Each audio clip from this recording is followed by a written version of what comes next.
Regarding Stalin's evaluation, Chairman Mao was very objective. We must admit that Stalin did bring a series of serious and immeasurable losses to the Chinese Revolution. First, Chiang Kai-shek originally had a low status in the Kuomintang, but because of the support of Stalin and Borodin, he ascended to the position of the core leadership of the Kuomintang, thus launching the April 12 counter-revolutionary incident and taking refuge in European and American imperialism. Harm the revolutionary forces of our party. The national revolution thus failed. Second, the blind command of the Comintern with Stalin at its core brought Chu Kaiyubi's left-blind activism mistakes, Li Lisan's left adventurism mistakes, and Wang Ming and Bogu's left mistakes to our party during the agrarian revolution. The error of dogmatism, the three left errors brought immeasurable and serious disasters to our revolution, especially the one by Wang Ming, which made our Red Army change from 100,000 to 80,000, and 80,000 to 30,000. Under Chairman Mao's severe resistance, we corrected their left military line at the Zunyi Conference.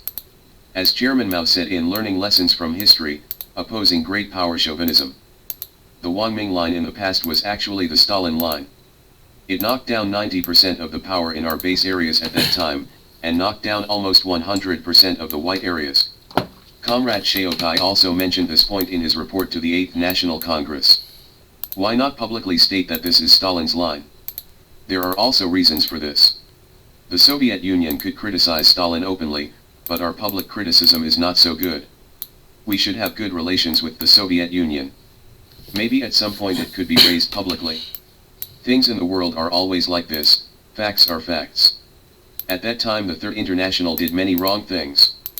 The first two sections of the Third International were okay, but the middle section was not good. It was good when Lenin was alive, and it was also good when Dimitrov was in charge.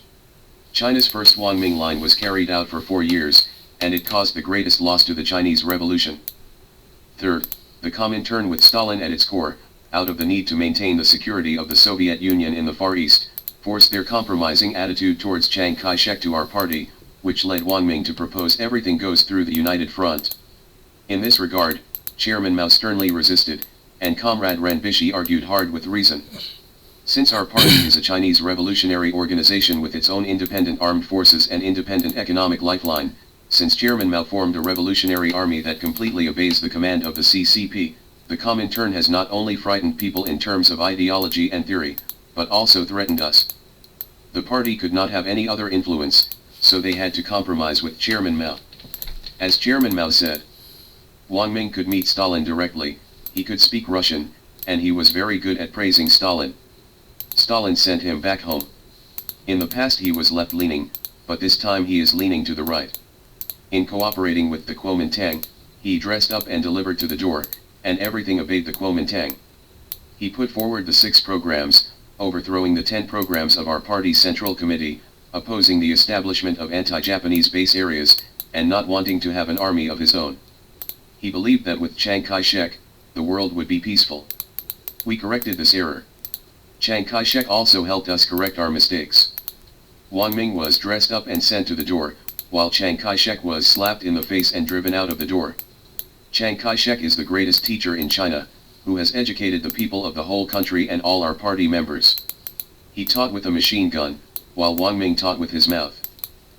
Fourth, before the War of Liberation, Chiang Kai-shek and Stalin signed a treaty of selling China. Stalin promised to support Chiang Kai-shek and not Chairman Mao, and Chiang Kai-shek promised Stalin to cede Mongolia and other large areas of northern China. Therefore, Stalin prevented Chairman Mao from going to war with Chiang Kai-shek, and threatened our country that war will lead to the demise of the Chinese nation. Revolutionary war in the sphere of the international communist movement. Fifth, during the War of Liberation, Stalin was ambitious and wanted to carve up China and occupy the Northeast. Chairman Mao openly resisted the United States and Chiang Kai-shek, secretly rejected the Soviet Union, and marched in the Northeast. After the Northeast Democratic Alliance entered the Northeast, it shattered the Soviet Union's ambition to occupy the Northeast. Sixth, in the late period of the War of Liberation, when our army won the 3 major battles, Stalin actually suggested that we engage in northern and southern dynasties with Chiang Kai-shek. Even when the American ambassador Leighton Stewart did not go south, the Soviet ambassador Enlil Zongren went to Guangzhou. Chairman Mao didn't care about the request of the Soviet Union, and gave an order, hit the Yangtze River and liberate the whole of China. As Mao Zedong said, Stalin held a meeting with Roosevelt and Churchill and decided to give all of China to the United States and to Chiang Kai-shek. At that time, in terms of material and moral, especially moral, Stalin did not support our Communist Party, but Chiang Kai-shek. The decision was made at the Yalta Conference. Stalin told Tito about it, and there is this conversation in Tito's autobiography. Why did Stalin and Chairman Mao often fight against each other during the War of Liberation, and why did they often try to win over Chiang Kai-shek? It's very simple. What Chairman Mao wants to establish is an independent and unified Chinese nation's regime that has the basic prerequisites for becoming stronger, while Chiang Kai-shek is the puppet of the imperialist powers' shareholding investment. 7th, during Chairman Mao's visit to the Soviet Union, Stalin intended to carry out a large-scale economic colonization of China, using the excuse of opening a pineapple field to control the lifeline of China's economy. Chairman Mao said humorously, "If Comrade Stalin likes Chinese pineapples, we in China can invest in the construction of pineapple farms and do canned pineapple trade with you." Seeing that it was impossible to penetrate the lifeline of our country's economy, Stalin had no choice but to give up. 8th, during the Korean War, Stalin initially promised to provide air support to our army, but when our army was already on the front line, Stalin first said that he was afraid of fighting with the United States, and then the World War II has just ended, and the Soviet army is still repairing. Refused to send troops for reasons. Lin Biao told Stalin that he could paint the Soviet military planes with the Chinese national emblem and let the Soviet Air Force go to the front line as the Chinese Air Force. Premier Zhou even retorted forcefully, "If the enemy is attacking the Soviet Union, you will still refuse to send troops for this reason. Is it?" Stalin was speechless, but he still didn't help us in the first place. Of course, we must use dialectics to look at problems, and Stalin also helped China to a certain extent. First, the schools in the Soviet Union have indeed trained a large number of cadres for our country. Although there are pro-Soviet dogmatists such as Wang Ming and Bogu, they have also trained Ren Bixi, Wang Jiaxian, Zhang Wenqian, Liu Bachan, Liu Yelu, Su Guangde and other backbones during the Revolutionary War. They made undeniable and outstanding contributions to Chairman Mao's fundamental correction of the left line during the Revolutionary War period, especially during the Yan'an period. Second, during the anti-Japanese war, the Soviet Union did indeed give China a large amount of military aid, although it was mainly for Chiang Kai-shek. Third, during the Korean War, although the Soviet Union delayed and delayed, it finally gave us some assistance later. Fourth, our establishment of an independent and complete heavy industry system and defense equipment system is indeed inseparable from the Project 156, actually 146 items, purchased from the Soviet Union. During the Revolutionary War years and the early days of the founding of the People's Republic of China, we adopted an attitude of recognition and unity towards Stalin, because of Chairman Mao's greatness. Chairman Mao is the great leader of the liberation of the Chinese nation. He keenly judged the situation at home and abroad, and determined the great strategy of stabilizing the North, resisting the West, and independence as the bottom line. Taking advantage of the contradiction between the United States and the Soviet Union, he tried to buy Soviet science and technology, restricting the United States imperialism, and succeeded. Maintained China's independence and security, and used the technological equipment that the Soviet Union had to sell to us to develop an independent Chinese national industrial system and national defense equipment system, and achieved the strategic goal of using contradictions to strive for development. Moreover, even in the early days of the founding of the country, our country did everything possible to break the imperialist blockade, such as the communication and dialogue with the United Kingdom and the United States at the Geneva Conference. Chairman Mao is also a great teacher of international communism. He knows that the proletariat can only liberate itself by liberating all mankind. Therefore, for the needs of the unity of the international communist camp and the overall situation of the international communist movement, he must unite with the Soviet Union just like for the overall situation of the war of resistance against Japan. Chairman Mao also adopted a united attitude towards Chiang Kai-shek. Mao Zedong said in a conversation with the Yugoslav Communist League delegation participating in the 8th National Congress of the Communist Party of China, "I once wrote some articles praising Stalin, a total of 3 articles. One was in Yan'an to celebrate his 60th birthday, the second one was a congratulatory speech in Moscow, and the third one was asked by Pravda after his death. I never like to congratulate people, and I don't want them to congratulate me. But when I go to Moscow to celebrate my birthday, I don't sing 'Can you still scold him?' After his death, The Soviet Union needed our support, and we also wanted to support the Soviet Union, so we wrote the article praising the Soviet Union. This is not for Stalin personally, but for the Soviet Party. Yanin, in that article, I threw away my personal feelings and regarded him as the leader of a socialist country. That article was relatively lively, and the other two articles were not out of inner desire, but out of need. Human life is such a contradiction. I don't want to write emotionally, but I can't do otherwise intellectually. Chairman Mao believes, the issue of Stalin is not a matter of individual people or individual countries, but a matter of the entire international proletarian cause. Everyone will feel bad about Stalin's mistakes. It is precisely because this is a matter of the cause of the entire international proletariat. If Stalin, who once had such a status, is evaluated as worthless, it will definitely cause civil strife, turmoil, and splits in the entire communist movement camp. Stalin's personal problem was objectively the strategic need of the international communist movement to unify its thinking, build a majority, and strive for the great goal of emancipating the broadest masses of the people. It is completely correct strategically to split 30% to 70% of Stalin. Chairman Mao believes, Stalin was right and wrong. Wang Ming's left opportunist mistakes were learned from Stalin. He advocated overthrowing everything and denying unity with the bourgeoisie. In society it is to overthrow everything, and there is disunity within the party. Later, he also learned his rightist mistakes from Stalin. We did not announce this, because we are also responsible. Stalin is generally 7 points of credit and 3 points of mistakes. If you say that he has 8 points of credit and 2 points of mistakes, comrades will not pass. If he is 6 points of credit and 4 points of mistakes, he will not be passed. But it is wrong to deny his correctness. Appreciate Stalin correctly. For the Russian nation, and for Eastern European civilization, Stalin has indeed made great achievements. It was not Peter the Great or Alexander II who formally led Eastern European civilization into modern industrial civilization, but Stalin. In terms of scale, level of combat power, and the gap between the two sides, it was not Alexander I and Kutuzov who defeated Napoleon, but Stalin and Zhukov who really led Russian civilization to the largest self-defense war.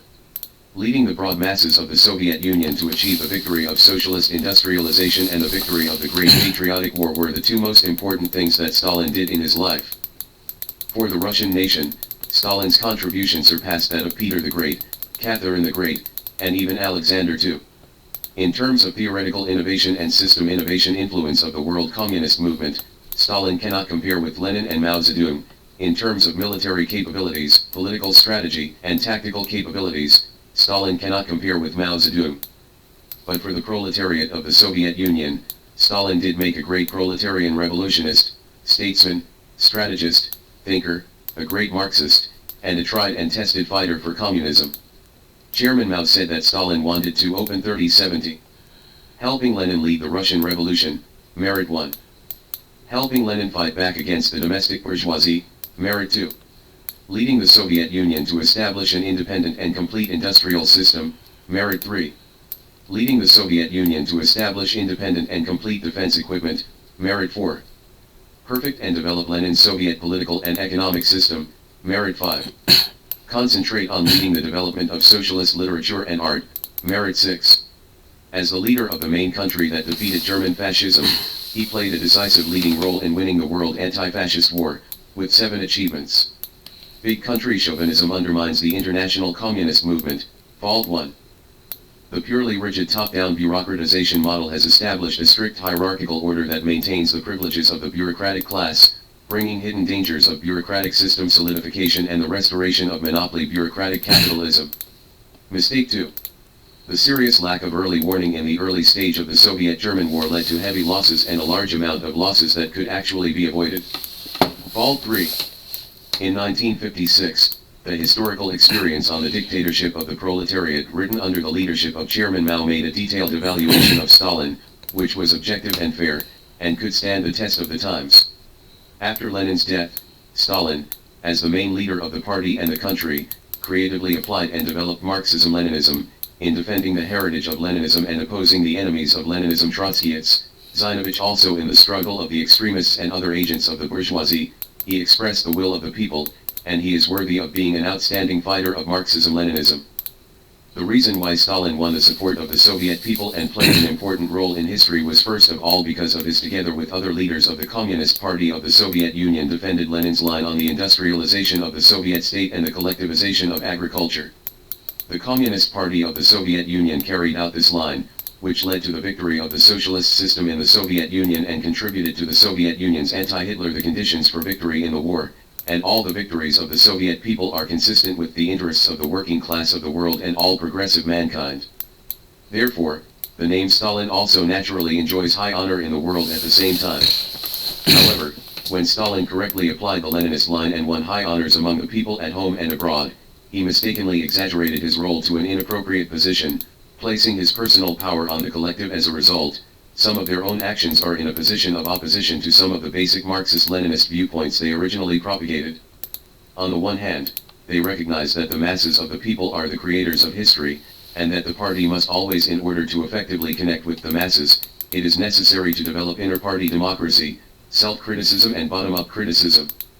On the other hand, it accepts and encourages the cult of personality and practices personal arbitrariness.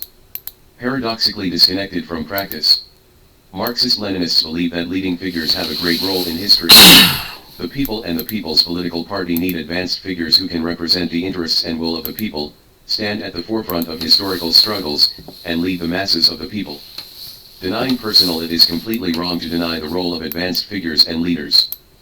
However, any leader of the party and the country, when he does not place the individual in the party and the masses, but on the contrary puts the individual in the party when he is above the masses, when he is divorced from the masses, he will lose his comprehensive insight into the affairs of the country. As long as this is the case, even an outstanding figure like Stalin will inevitably lose his understanding of certain important affairs. Unrealistically wrong decisions. On certain issues, Stalin failed to draw lessons from individual, partial, and temporary mistakes so that these mistakes would not turn into serious mistakes on a national scale and for a long time. Stalin, in the latter part of his life, he fell deeper and deeper in admiring the cult of personality, violated the party's democratic centralism, and violated the system of combining collective leadership and individual responsibility, and thus made some major mistakes such as the following: lack of necessary vigilance on the eve of the anti-fascist war, lack of due attention to the further development of agriculture and the material welfare of the peasants. Some wrong ideas were made in the international communist movement, especially on the Yugoslavia question. On these issues, Stalin fell into subjectivity and one-sidedness, divorced from the objective reality and the masses. Communists must adopt an analytical attitude towards the mistakes that occurred in the communist movement. Some people think that Stalin was completely wrong. This is a serious misunderstanding. Stalin was a great Marxist-Leninist, but he also made several mistakes. Marxist-Leninists who made serious mistakes and did not realize that they were wrong. We should look at Stalin from the historical point of view, make a comprehensive and appropriate analysis of his right and wrong places, and draw useful lessons. Whether he the right place, or the wrong place, is a phenomenon of the international communist movement, with the characteristics of the times. On the whole, the international communist movement has only a little more than 100 years. From the victory of the October Revolution it has only been 39 years since then, and the experience of much revolutionary work is still insufficient. We have made great achievements, but there are still shortcomings and mistakes. Just as one achievement appears and then creates new achievements, a shortcoming or mistake once overcome, new shortcomings or mistakes may arise, and we have to overcome them. But the achievements are always more than the shortcomings, the right places are always more than the wrong places, and the shortcomings and mistakes are always to be overcome. Leadership is not about not making mistakes, but about taking them seriously. There has never been anyone in the world who made no mistakes at all.